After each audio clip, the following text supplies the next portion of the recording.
नाज़रीन, मेरे साथ मौजूद हैं आपके और मेरे सैयद हैदर जाफरी साहब। अब बात है टॉपिक के ऊपर। मेरा सवाल ये है कि क्या ये वो ज़माना आ चुका है, क्या ये वो जंगें हैं इमाम मेहदी अलैहिस्सलाम के ज़हूर से पहले होनी है? देखिए, वो जो आर्मागेडॉन है ना, जो आखिरी जंग है जिसमें ईसा अलैहिस्सलाम ने और इमाम मेहदी अलैहिस्सलाम ने खुद शिरकत करनी है, वो तो अभी नहीं है। अच्छा, ठीक है। उससे पहले एक 7 साल की जंग का इशारा मिलता है। ओके। 7 साल की जो जंग का इशारा मिलता है ना, वो मुझे लगता है, मेरी कैलकुलेशन, मैंने कभी क्लेम नहीं किया, लेकिन ये है कि मुझे लगता है कि ये वही दौर है। ओके। ये कुछ जो निशानियां उस जंग की थी, जिसमें 4 ब्लड मून के बाद उस जंग ने शुरू होना था। 4 ब्लड मून 2022-23 21-22-23 में आपने देख लिया। 2020 में कोरोना, ईरान इसराइल तनाज़ा। सर एक चीज़ याद रखिएगा, एक हद होती है बर्दाश्त की भी। रिसालत माब सरकार ख़त्मी मरतबत सरवर अंबिया सल्लल्लाहु अलैहि वसल्लम रहमत लिल आलमीन है, उनसे ज़्यादा काइंड, उनसे ज़्यादा मोहब्बत करने वाला, उनसे ज़्यादा इंसानियत का भला करने वाला कायनात में ना कोई आया ना आ सकता है। क्या रिसालत माब ने जंग नहीं की? क्या बदर में, उहद में, खंदक में, खैबर में रिसालत माब सरकार ख़त्मी मरतबत सरवर अंबिया सल्लल्लाहु अलैहि वसल्लम ने जंग नहीं की?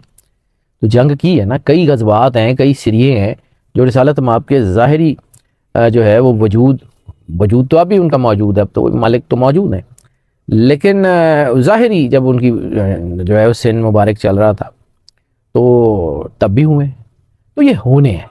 और एक चीज़ ज़िंदगी में और याद रखिएगा कि कुर्बानी हमेशा पाक खून की दी जाती है, कुर्बानी नापाक खून की नहीं दी जाती।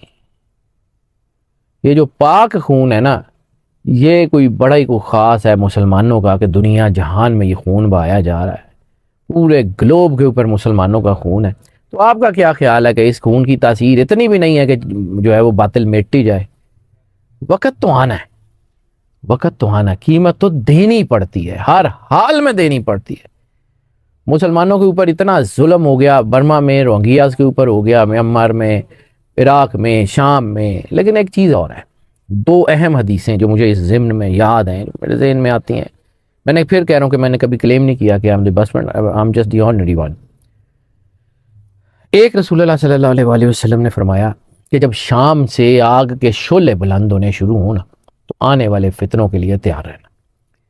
जिस दिन शाम में और दाइश का और ये सारा चक्कर चला था, और उसके बाद से आज तक शायद दुनिया में सुकून नहीं आया। ऐसे ही है। रुकते चलते ये शुरू है। ठीक है।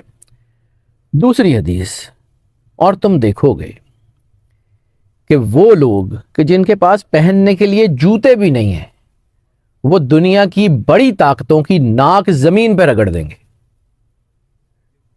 क्या यमनियों ने, हौसियों ने अमेरिका और बरतानिया के बेड़े गर्क नहीं किए? किए सर, बिल्कुल किए। उनके पास तो ना यूनिफॉर्म है ना जूते हैं। ऐसे ही है। मतलब वो ऐसी फौज है कि जिनके पास यूनिफॉर्म ही नहीं है। मतलब वो लड़ते हैं और बड़ा टका के लड़ते हैं। ऐसे ही है। ठीक है। अब ये जो रसालत माब सरकार ख़त्मी मरतबत सरवर अंबिया सल्लल्लाहु अलैहि वसल्लम का जो फरमान है ना, ये पूरा होने के करीब है। कुछ लोग मुझे कहते हैं कि जी आप चीज़ें आगे पीछे कर देते हैं, लेकिन मैंने एक अर्ज़ की थी कि 23 से चीज़ें शुरू होंगी और 27 तक लगातार चलेंगी। मेरे अपने चैनल पे भी, मेरे चैनल पे भी है। आपने कहा कि अलार्म बजने वाला है, 27 में अलार्म बजेगा। 27 में शुरू नहीं होगा, 27 में वो पीक के ऊपर होगा। 2023 से ये शुरू हो चुका है काम। ठीक है। और ये 2024 के मिडल से इसको फ्लाइंग गियर लगेगा। 25, 26 और 27। 27 के मिड में या 27 के आखिर में मुसलमान एक बहुत बड़ी यूनिटी के तौर पे सामने आएंगे। मुसलमानों के आपस के जो है वो लड़ाइयाँ ख़त्म हो जाएंगी, लेकिन उससे पहले मुसलमानों के 2 बड़े मुल्क खुल के यहूदियों का साथ देंगे।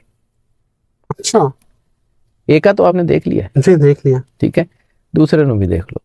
अच्छा, कम से कम 2 बड़े मुल्क जो खुल के इसराइल के साथ खड़े होंगे।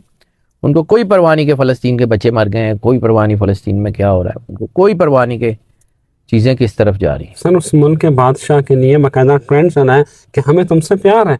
हाँ तो होगा ना सर, ठीक है, इसराइलियों ने चलाए हैं। होगा सर, ठीक है। अभी तो आपको बहुत सारी और चीज़ें हैं जो सिर्फ फ़लस्तीन के ऊपर कब्जा नहीं है, फ़लस्तीन के इर्द गिर्द के सारे मुल्कों के ऊपर कब्जा है। अल्लाहु अकबर।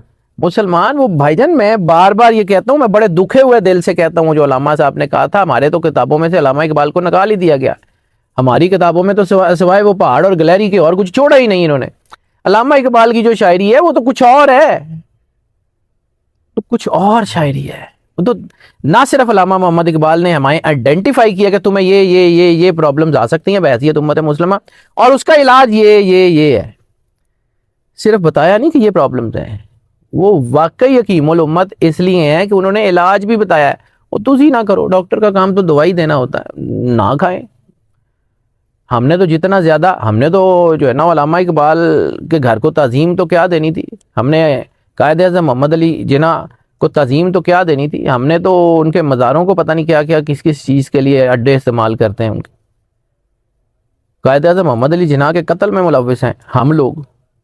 बिल्कुल ठीक है। तो ऐसे ही है। अब ये जो है ये होना ही होना है। जब रिसालत माब सरकार ख़त्मी मरतबा सरवर अंबिया सल्लल्लाहु अलैहि वसल्लम ने फरमाया कि जब शाम से आग के शोले बुलंद हों, एक और हदीस है, तो अपने घरों में आने वाली उन आफतों का इंतज़ार करो जो बारिश के कतरों की तरह तुम्हारे घरों में दाखिल होंगे। सर शाम तो आज तो 6-7 साल पीछे, ज़्यादा तो ज़्यादा, ठीक है 6 या 7 साल 8 साल पीछे, जब शाम की वो जो दाइश वाला सारा एपिसोड हुआ है, तो उस एपिसोड से लेके आज तक बारिश के कतरों की तरह ही है ना, कभी कोई कभी कोई, कभी कोरोना, कभी कुछ कभी कुछ कभी कुछ। और सारे मुसलमान, ये तो मिल्लत को ख़त्म हो गई है। वो जो कभी था कि जी मुसलमान एक जिस्म की मानिंद है, सरकार ख़त्मी मरतबा सरवर अंबिया सल्लल्लाहु अलैहि वसल्लम का फरमान है कि एक हिस्से को जो है वो ज़ख्म पहुंचता तो बाकी दूसरा सारा जिस्म तकलीफ़ महसूस करता है। सर तकलीफ़ ख़त्म हो गई, सारे सुन्न हो गए ना, किसी को कोई तकलीफ़ का एहसास नहीं है।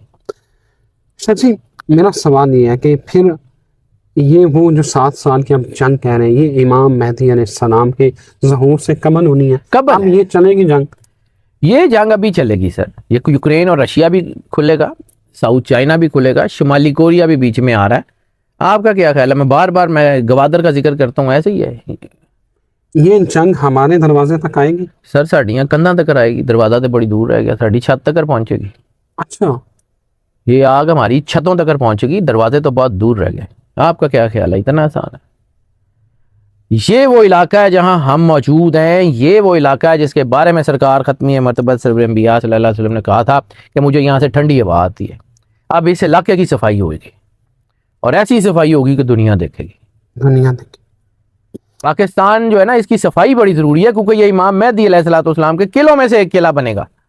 ये वही इलाका है। रिसालत माब की एक हदीस है, बुखारी मुस्लिम मुस्तनद हदीस है, मुत्तफ़िक हदीस है, मुस्तनद मतवातर रिवायात के साथ मुस्तनद हदीस है, जिसके रावी जो है उसमें कोई शक नहीं है। रिसालत माब खाने काबे के दरवाजे के सामने खड़े थे और मुस्कुराए। साहबा करम ने पूछा, या रसूल अल्लाह, इस वक्त मुस्कुराने का सबब बता सकते हैं? फरमाया, हाँ, मुझे लगता है मेरे पीछे एक इस्लाम का किला तमीर होगा और उससे मुझे ठंडी हवा आ रही है। अगर उसको देखें तो खाने काबे के दरवाजे के बिल्कुल सीधी लाइन में पहली बंदरगाह कराची है। तो इतना आसान नहीं है ये, इतना इन ताकतों का, जबर का, जुल्म का निज़ाम, इनकी इतनी नज़रें क्यों गड़ी हुई हैं? सर सानू पढ़न नहीं ना देंदे, उनको तो पता है कि कहाँ क्या होना है, वॉटेक्स पॉइंट कहाँ है, एनर्जी कहाँ से उठती है। उनको तो पता है ना कि कहाँ से किसने ज़हूर करना है, किस इलाके में कौन सी फौज ने आना है। हमें नहीं पढ़ने देते क्योंकि हम कहीं अपने वालिदैन के, अपने बुजुर्गों के, अपने आबाओ अजदाद के रेनेसेंस पे खड़े ना हो जाए। बिल्कुल सही है। ये तो उनको पता है, इसलिए तो इस इलाके के ऊपर उनकी पूरी नजर है। बिल्कुल सही है। शची, अरबों के हवाले से क्या, अरबों की जो है ना वो सफाई सुथराई होनी है, इनके सर कलम होंगे सर होना। अरबों के हवाले से क्या आप देख रहे हैं? रिवायात भाईजान, ये जो इलाका है ना, खित्ता अरब, रिसालत माब ने कहा था जब ये खित्ता अरब सब्ज हो जाए तो क़यामत की निशानियों का इंतज़ार करो। आप भी उम्रा करके आए तो रिसेंटली आपने देख लिया गया। मैं कुछ अल्लाह की मेहरबानी है, मेरी इतनी हैसियत तो नहीं है, लेकिन मैं कई बार गया हूँ, कई बार आया हूँ। जब मैं पहले कभी अपनी अर्ली जो है वो लड़कपन में भी जाता था तो बेआबो गया पहाड़ होते थे मक्के से मदीने के दरमियान। अब दोनों तरफ जो पहाड़ियाँ हैं उसके ऊपर सब्ज़ा है। खित्ता अरब जब सरसब्ज हो जाए ठीक है। दूसरी बात, रिसालत में आपने कहा था कि तुम देखोगे कि ये अरब के बद्दू आपस में बड़ी बड़ी इमारतों के मुकाबले करेंगे। बिल्कुल ठीक है। कभी क्रीक टावर, कभी दुबई टावर, कभी बुर्ज खलीफा, कभी कोई ये सारे बन रहे हैं ना, तो बनने दें, कुदरत के काम है ये सारे के सारे। एक दफ़ा ये तो होना तो है, मेरे कहने से नहीं होना, ना मेरी ख्वाहिश से होना, ना मेरा कोई किसी के साथ इंटेंशन है, करना अल्लाह ने है और ये होना है। हमें लॉरेंस ऑफ अरबिया भूल गया, हमें शरीफ मक्का भूल गया, हाँ हाँ हाँ, अल्लाह को तो नहीं भूला ना। अल्लाह अकबर। वाह, आपका क्या ख्याल है कि अल्लाह इन्हें छड़ देगा? ना जी ना, बिल्कुल नहीं। हमें पता है ना कि ये स्टेट्स कैसे बनी, कैसे हिजाज का तकद्दुस खत्म किया गया। बिल्कुल सही सर उधर फलस्तीन में बच्चे मारे थे, इधर शकीरा आके नाच रही थी। कहा। उधर फलस्तीन में जो है वो जुल्म की इंतहा हो रही थी, उसी दिन यहाँ कॉन्सर्ट हो रहे थे। क्या पैगाम दे रहे हैं ये? अल्लाह और रसूल के सामने पेश नहीं होना, अल्लाह और रसूल को जाके जवाब नहीं देना। सर मौत जहां पे, मेरे लिए तो खैर मौत बहुत आसान और बहुत अच्छी चीज़ है, मैं तो इंतज़ार कर रहा हूँ। मेरे लिए तो वो कायनात का सबसे खूबसूरत लम्हा है जब मैंने जाके मालिक से मिलना है, मेरे लिए तो वो सबसे ज़्यादा खूबसूरत है। लेकिन हाँ, मौत का डर भी तो लोगों के अंदर बैठा हुआ है ना, इसीलिए बैठा हुआ कि पता है कि किसी से जो कुछ कीता हो तो चित्तर पहने दे। सर इतनी सी बात है, ये नहीं हो सकता कि फ़लस्तीन के बच्चे शहीद हो जाएं और हमारे बच्चे बच जाएं। नो, ये नहीं होगा। सारे आते जान गए, बारी आ गई थे, गेट रेडी। मैं बार बार एक मिसरा मेरे यहां लिखा हुआ है, क़यामत खुद बताएगी क़यामत क्यों जरूरी थी। ये खुद बताएगी कि क्यों आना जरूरी हो गया था, इन्होंने किस तरह की कर लिया सी इन्होंने। सर हम लोग इतने ओके, मतलब पूरी दुनिया में मुसलमान काम तो नहीं है, अगर ये इकट्ठे हो जाएं ये तबाही फेर दें, लेकिन नहीं ना, हमारी ओआईसी सोई हुई है, ये सब बिकाऊ है, मेरे समेत सब बिकाऊ। मैं भी नहीं बात कर रहा।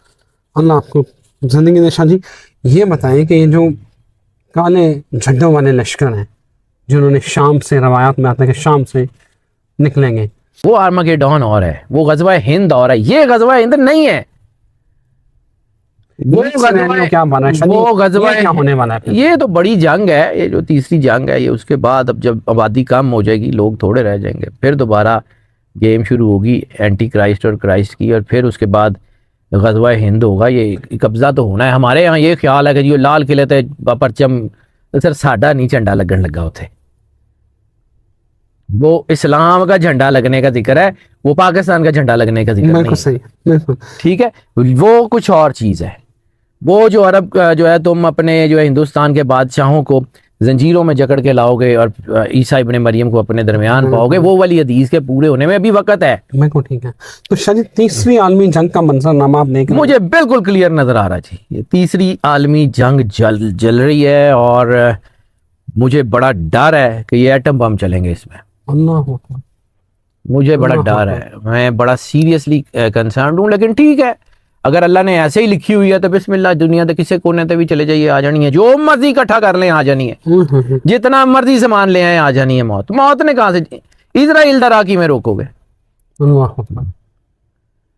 वो किसी ने कहा था ना जी, रिसालत माब की हदीस है, या मुझे नहीं अब याद के मौला कायनात से मंसूब है, लेकिन बहरहाल है, किसी ने पूछा था कि अगर किसी शख्स को जो है वो अल्लाह रिज़्क़ देता है सबको, तो अगर किसी शख्स को ऐसी चार दीवारी में बंद कर दिया जाए कि जहाँ कोई जा ना सके, तो फिर अल्लाह उसको रिज़्क़ कहाँ से पहुँचाएगा?